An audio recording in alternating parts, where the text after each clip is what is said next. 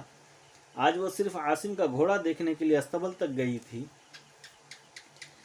ولیرس نے کلاڈیوس سے مخاطب ہو کر کہا، اگر وہ واپس نہ آیا تو میں مرتے دم تک اپنے آپ کو قابل معافی نہیں سمجھوں گا۔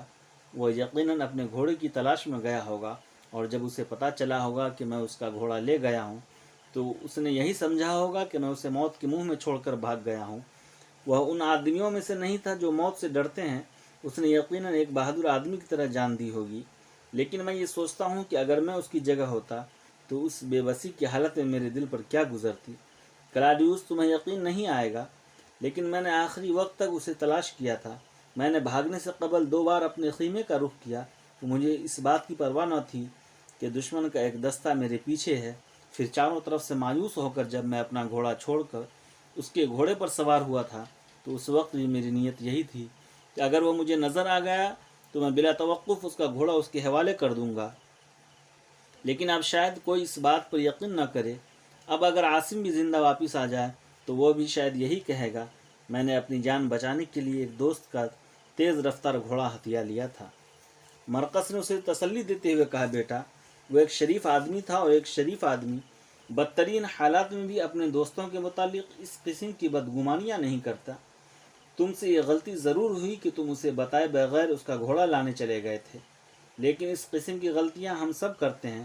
جب قیصر یہاں سے روانہ ہوا تھا تو یہ کون کہہ سکتا تھا کہ خاقان کے ساتھ اس کی ملاقات کے بعد ہم ہرقلیہ سے لے کر قسطنطنیہ کی 4 دیواری تک رومیوں کی لاشوں کے انبار دیکھیں گے، اور وہ ہماری لاکھوں عورتوں اور بچوں کو غلام بنا کر لے جائیں گے۔ ہم امن کے متعلق کبھی اتنے پر امید نہیں ہوئے تھے، اور ہم نے کبھی اس قدر تباہی کا سامنا نہیں کیا تھا۔ اگر ہم تمہاری طرح سوچیں تو ہرقل سے کہیں زیادہ مجھے اور میرے بیٹے کو اس تباہی کی ذمہ داری قبول کرنی پڑے گی۔ اگر کلاڈیوس خاقان کے پاس نیک توقعات لے کر نہ جاتا تو ہم پر یہ مصیبت نہ آتی۔ اگر قسطنطنیہ کے اکابر اور سینٹ کے ارکان کو ہرقلیہ جانے کی ترغیب نہ دیتا تو وہ اس طرح ہلاک نہ ہوتے، لیکن کوئی انصاف پسند آدمی ہم پر بدنیتی کا الزام عائد نہیں کر سکتا۔ کلاڈیوس نے مغموم لہجے میں کہا، لیکن ابا جان، ہمارا معاملہ ولیرس سے مختلف ہے۔ آج قسطنطنیہ کا کوئی آدمی ایسا نہیں جو مجھے اس تباہی کا ذمہ دار نہیں ٹھہراتا۔ کل سینٹ کا اجلاس ہو رہا ہے، اور مجھے یقین ہے کہ وہاں سب سے زیادہ نکتہ چینی مجھ پر ہوگی۔ قیصر نے وہاں مجھے انعام دینے کے لیے نہیں بلایا، بلکہ ان لوگوں کی گالیاں سننے کی دعوت دی ہے جو کل تک مجھے اپنا محسن سمجھتے تھے۔ ابا جان، میں مستعفی ہونے کا فیصلہ کر چکا ہوں۔ اب میرے لیے قیصر کے سامنے یہ اعلان کرنے کے سوا کوئی راستہ باقی نہیں رہا کہ میں کسی ذمہ داری کا بوجھ اٹھانے کا اہل نہیں ہوں۔ مرقس نے اسے تسلی دیتے ہوئے کہا، نہیں بیٹا، قیصر تمہیں اپنے ماضی کی ان کوتاہیوں کا ذمہ دار نہیں ٹھہرائے گا جن کے باعث ہم اپنے حقیر دشمن سے امن اور صلح کی بھیک مانگنے پر مجبور ہو گئے تھے۔ مجھے یقین ہے کہ سینٹ کا کوئی رکن تمہارے خلاف زبان کھولنے کی جرت نہیں کرے گا۔ کلاڈیوس کچھ کہنا چاہتا تھا، لیکن کسی کے قدموں کی آہٹ سنائی دی اور وہ دروازے کی طرف دیکھنے لگا۔ پھر وہ اچھل کر آگے بڑھا اور بے اختیار آنے والے کے ساتھ لپٹ گیا۔ یہ عاصم تھا۔ اس کے چہرے سے وحشت برس رہی تھی۔ ولیرس کو تھوڑی دیر اپنی آنکھوں پر یقین نہ آیا، پھر وہ اٹھ کر آگے بڑھا اور مغموم لہجے میں بولا، عاصم، تمہیں یقین نہیں آئے گا، لیکن میں بے قصور ہوں۔ مجھ سے صرف یہ غلطی ہوئی کہ میں تمہیں بتائے بغیر گھوڑے لینے چلا گیا تھا۔ عاصم نے جواب دیا، تمہیں پریشان ہونے کی ضرورت نہیں، مجھے آپ کے غلام نے بتا دیا تھا۔ کلاڈیوس نے پوچھا، وہ کہاں ہے؟ کون؟ آپ کا غلام؟ مجھے معلوم نہیں، وہ آپ کا انتظار کر رہا تھا اور میں نے اسے بھاگنے کی ہدایت کی تھی۔ مرقس نے آگے بڑھ کر عاصم سے مصافحہ کیا اور اسے اپنے قریب بٹھا لیا۔ کچھ دیر چاروں مغموم نگاہوں سے کبھی عاصم اور کبھی ایک دوسرے کی طرف دیکھتے رہے۔ بالآخر کلاڈیوس نے کہا، عاصم، تمہیں معلوم ہے؟ مجھے سب معلوم ہے، اس نے بات کاٹتے ہوئے کہا۔ میں سیدھا سرائے کی طرف گیا تھا اور اس کے بعد اس کی قبر سے بھی ہو آیا ہوں۔ میں انطونیہ کو اطلاع دیتی ہوں۔ جولیا یہ کہہ کر عقب کے کمرے میں چلی گئی، اور تھوڑی دیر بعد انطونیہ اس کے ساتھ عقبی دروازے میں کھڑی پتھرائی ہوئی آنکھوں سے عاصم کی طرف دیکھ رہی تھی۔ کلاڈیوس جلدی سے اٹھ کر آگے بڑھا اور اس نے انطونیہ کا ہاتھ پکڑ کر اسے اپنے قریب بٹھا لیا۔ انطونیہ بدستور عاصم کی طرف دیکھ رہی تھی، اور عاصم کو اس کی خاموش نگاہوں کی فریاد الفاظ سے کہیں زیادہ مؤثر محسوس ہو رہی تھی۔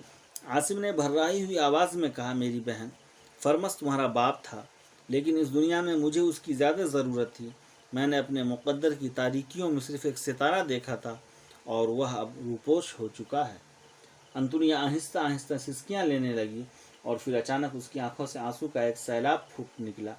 پھر اس نے قدرے سنبھل کر اپنے آنسو پوچھتے ہوئے کہا، وہ حملے سے چند گھڑیاں قبل یہاں آئے تھے اور میں نے بہت التجائیں کی تھی کہ آپ یہاں ٹھہر جائیں، لیکن وہ یہ کہتے تھے کہ اب تمہیں بچوں کی طرح ضد کرنے کی عادت چھوڑ دینی چاہیے، اب تم بڑی ہو چکی ہو۔